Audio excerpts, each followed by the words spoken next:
Hello students, welcome to tryst with biology. और आज हम इस वीडियो में पढ़ेंगे theories of evolution. Theories of evolution में सबसे पहली जो थ्योरी है वो है लैमार्क थ्योरी। लैमार्क थ्योरी को लैमार्किज्म भी बोलते हैं और ये बड़ी इंटरेस्टिंग सी थ्योरी है। इन्होंने कहा कि जो जिराफ है इनकी गर्दन पहले शॉर्ट थी। क्यों? क्योंकि ग्रासलैंड पे फीड करते थे। जैसे जैसे ग्रासलैंड कम होते गए वो लीव्स पे, ट्रीज के लीव्स पे डिपेंड हो गए। और उन्होंने कहा कि जब ट्रीज के लीव पे हो गए तो लगातार स्ट्रेचिंग हुई नेक की, और अब उनकी नेक क्या है? लॉन्ग नेक है। और इससे इन्होंने लाए थे use and disuse of organ. Use and disuse of organ, इन्होंने कहा कि जो ऑर्गन ज्यादा यूज होता है वो डेवलप कर जाता है। जिस तरह से हम ऑर्गन को यूज करेंगे वैसे वो डेवलप कर जाएगा। ये थी लैमार्किज्म और लैमार्क थ्योरी। दूसरी थ्योरी जो आई वो आई थी डार्विन्स थ्योरी।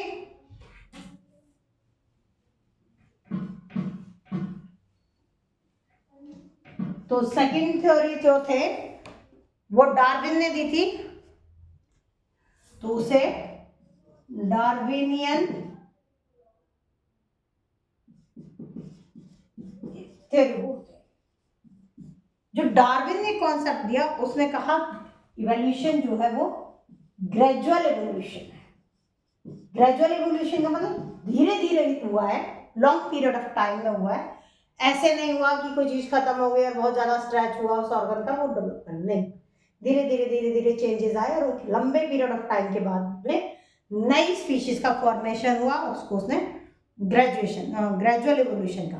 ग्रेजुअल इवोल्यूशन में इसने ये भी कहा कि सर्वाइवल ऑफ फिटनेस यहां बहुत जरूरी है बताना। सर्वाइवल ऑफ फिटनेस जो है वो जरूरी है। सर्वाइवल ऑफ फिटनेस मतलब कहता है कि जो पॉपुलेशन स्टेबिलिटी है किसी भी स्पीशीज की वो किस पे डिपेंड करती है? उसके नंबर ऑफ ऑर्गेनिजम्स पे, नंबर ऑफ इंडिविजुअल्स पे डिपेंड करती है। सर्वाइवल ऑफ फिटनेस में इसने ये भी एक रिप्रोडक्टिव फिटनेस भी इसने दिया कि जो ट्रूली ब्रीड कर सकते हैं अमंग देमसेल्फ वो क्या होंगे? रिप्रोडक्टिवली फिट होंगे। वही स्पीशीज ज्यादा डेवलप करेगी और वो एक एरिया में डोमिनेंसी लेगी। और ये किस पे डिपेंड करेगा? सर्वाइवल फिटनेस डिपेंड करता है नेचुरल सिलेक्शन पे। लास्ट वीडियो में हमने एक अडैप्टिव रेडिएशन पढ़ा था जो नेचुरल सिलेक्शन का, और कौन सा? Branching descent. ब्रांचिंग डिसेंट हम क्या बोल रहे थे इसको? ब्रांचिंग डिसेंट जो है वो और नेचुरल सिलेक्शन। नेचुरल सिलेक्शन तो किसी भी नेचर में जब कोई ऑर्गेनिज्म रह रहा है तो वो उस नेचर के अकॉर्डिंग वर्क कर रहा है, नेचर उसको अडेप्ट कर रहा है, तो ही वो सर्वाइवल कर पाएगा। ब्रांचिंग डिसेंट में अडैप्टिव रेडिएशन वाले आ गए कि एक ही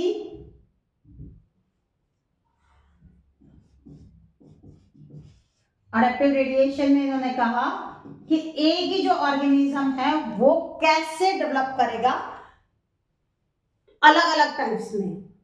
एंसेस्टर सेम है, बहुत सारे उससे ऑर्गेनिज्म निकल गए क्योंकि हर किसी ने अपने अलग अलग मूवमेंट्स किए, अपना अलग बॉडी स्ट्रक्चर्स में डिफरेंस लाए, उनकी ईटिंग हैबिट्स में डिफरेंस आया।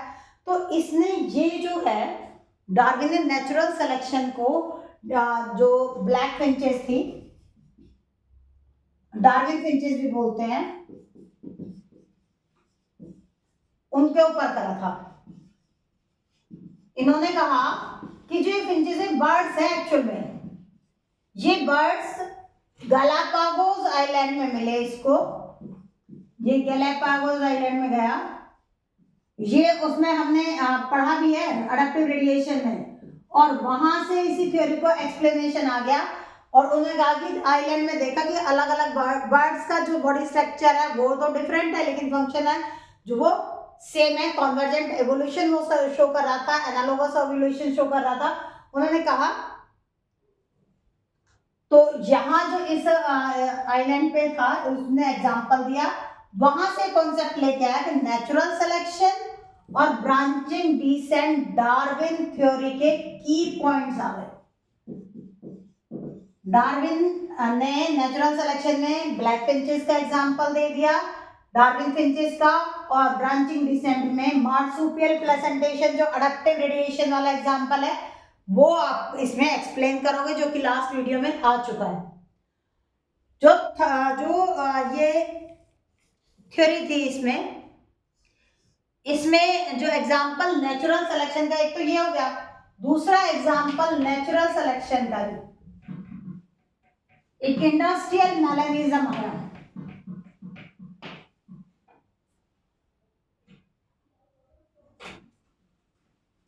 ये अब किसके नेचुरल सिलेक्शन के एग्जांपल्स बता दिए इसने।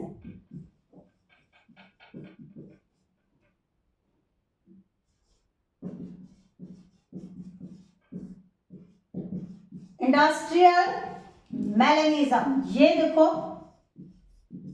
ये इंग्लैंड के बारे में बात की गई। उन्होंने कहा कि यहां पर 1980 से पहले 1920 से पहले बिफोर इंडस्ट्रियलाइजेशन की इंडस्ट्रीज नहीं है। बिफोर इंडस्ट्रियलाइजेशन में यहां पर दो तरह की मौत हुई थी इसने, जिन पे अपना एक्सपेरिमेंट किया, व्हाइट और डार्क ब्राउन। इन मौत को इसने देखा कि जो बार्क थी, तीन चीज है इसमें, व्हाइट ब्राउन मौत और ट्री बार्क। जो ट्री बार्क थी, इंडस्ट्री से पहले इवोल्यूशन में जा रहे हैं और एग्जांपल दे रहे हैं हम पोल्यूशन का, कि बिफोर पहले इंडस्ट्री नहीं थी तो पोल्यूशन भी नहीं था, और नहीं था नो पोल्यूशन, और पोल्यूशन नहीं था, तो ये ट्री बार्क क्या थी, व्हाइट थी, और इस पे व्हाइट मॉथ जो थी वो हाइड कर जा रही थी। ब्राउन मॉथ जो उसमें इसको प्रीडेटर खा जा रहे थे। जब प्रीडेटर ने इसको खा लिया तो पॉपुलेशन किसकी कम है, ब्राउन वाले की। किसकी ज्यादा है, व्हाइट वाले की। कब, बिफोर इंडस्ट्रियलाइजेशन पॉल्यूशन नहीं था तो व्हाइट वाली हाइड कर रही थी, और ब्राउन वाली उससे इजीली कैच हो रही थी प्रेडेटर से, तो उनका नंबर कम था। इसने कहा आफ्टर इंडस्ट्रियलाइजेशन इंडस्ट्रीज डेवलप हुई, और उसके बाद क्या हुआ,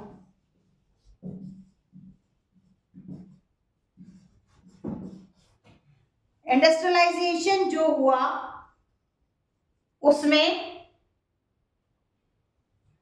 उसके बाद क्या होना था, इंडस्ट्रीज आ गई, ये ट्री बार्क है, पॉल्यूशन की वजह से ये क्या होगी, डार्क कलर की होगी, ब्राउनिश हो गई, पॉल्यूशन का धुआं इस पे जमने लगा। अब क्या हुआ, अब फिर वही व्हाइट और ब्राउन मॉथ की बात हुई। ये क्या होंगी, अब इसको क्या करेगा प्रेडेटर, इसको प्रेडेटर खा जाएगा, और ये हाइड कर जाएंगी, क्योंकि अब इनके फेवर में कंडीशंस, तो इसका नंबर क्या हो जाएगा, लेस, और इसका नंबर ज्यादा हो जाएगा।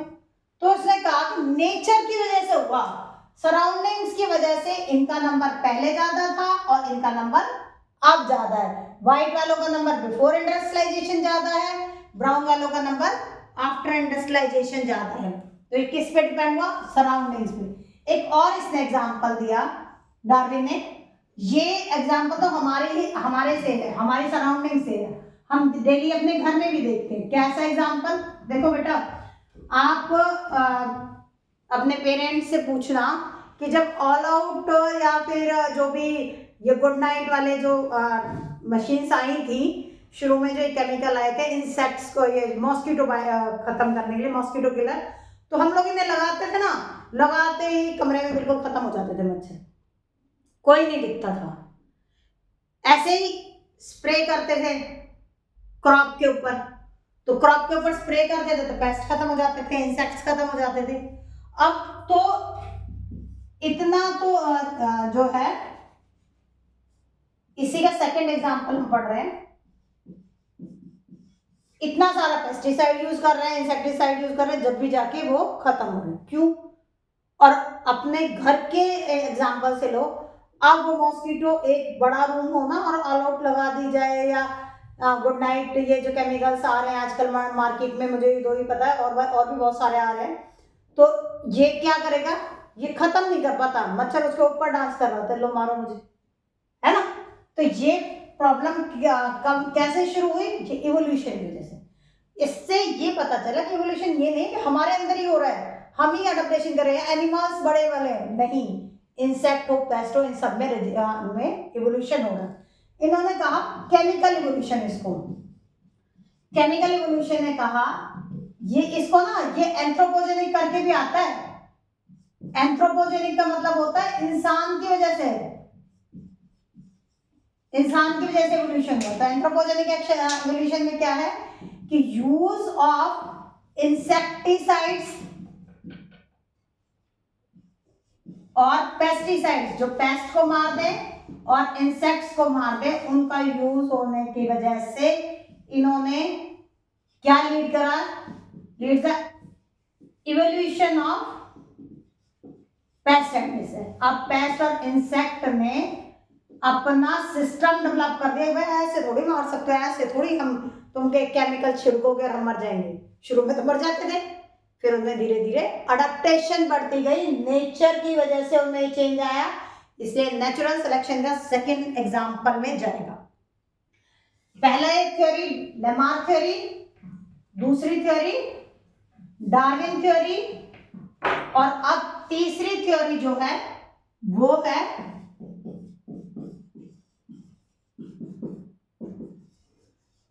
Mutational theory. अब वर्ड ही आ गया म्यूटेशनल थ्योरी, तो म्यूटेशन का जिक्र होगा, और म्यूटेशन क्या? चेंज आना।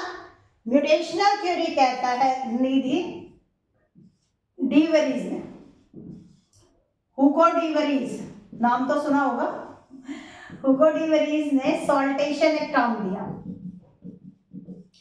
सॉल्टेशन कहता है सिंगल स्टेप लार्ज म्यूटेशन।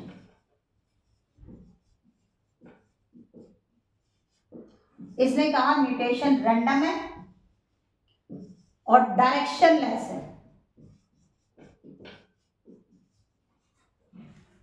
कोई नहीं पता कब हो जाए, कैसे हो जाए, और अचानक से पूरी पॉपुलेशन पे एक चेंज आ गया एक ही स्टेप में, तो उसको सॉल्टेशन कह दिया। और वो किसकी वजह से हुआ?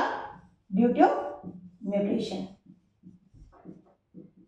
इसमें ये फिर आगे कूद गया, डार्विन ने कहा कि ये तो अकॉर्डिंग टू डीवरीज है, और यहां लिख लेते हैं डार्विन के अकॉर्डिंग जो है, ये 1 मार्क्स क्वेश्चन में आता था बेटा कि डार्विन के अकॉर्डिंग म्यूटेशनल थ्योरी क्या था या इवोल्यूशन क्या था। इसने कहा था स्मॉल एंड डायरेक्शनल है। इवोल्यूशन क्या है? स्मॉल एंड डायरेक्शनल है, और उसने कहा रैंडम और डायरेक्शनलेस है, कोई डायरेक्शन नहीं है।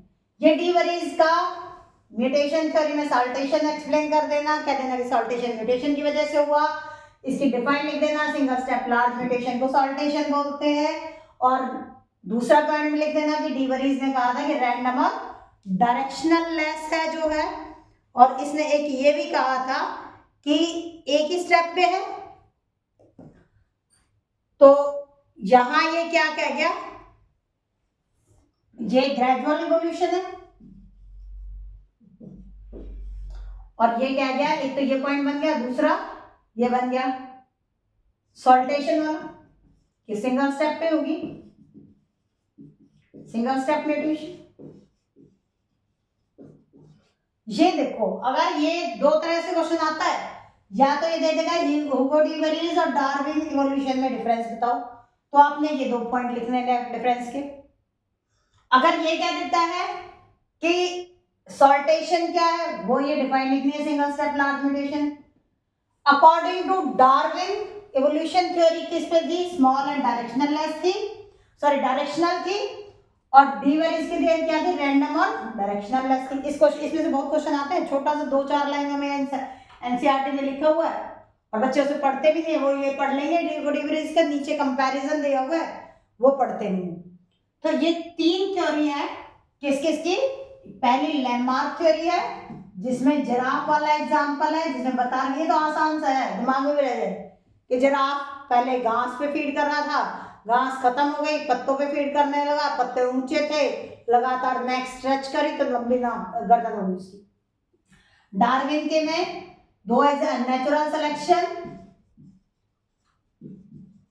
और ब्रांचिंग डिसेंट बताना है, और ब्रांचिंग डिसेंट में तो दे देना अडक्टिव रेडिएशन का, ये जो लास्ट वीडियो में है, और इसमें 2 एग्जांपल दे देना नेचुरल सिलेक्शन में, इंडस्ट्रियल वाला मॉथ वाला एग्जांपल कि बिफोर इंडस्ट्रियलाइजेशन मॉथ वाइट वाली ज्यादा थी और बाद में ब्राउन वाली ज्यादा होगी क्योंकि पोल्यूशन ने उसके लिए फेवर करा, और दूसरा एंथ्रोपोजेनिक, जहां इंसेक्ट का बताया है, एंथ्रोपोजेनिक को क्या बोला था, केमिकल इवोल्यूशन, केमिकल की वजह से हुआ था, इंसानों ने इंसेक्टिसाइड और पेस्टिसाइड का यूज ज्यादा कर दिया, तो इंसेक्ट और पेस्ट ने भी अपनी रेजिस्टेंस बढ़ा ली, तो ये एक इवोल्यूशनरी स्टेप था। तो it's all about the theories of evolution, बस यही इसमें था कि थ्योरीज ऑफ इवोल्यूशन में 3 थ्योरी आपने एक्सप्लेन करनी।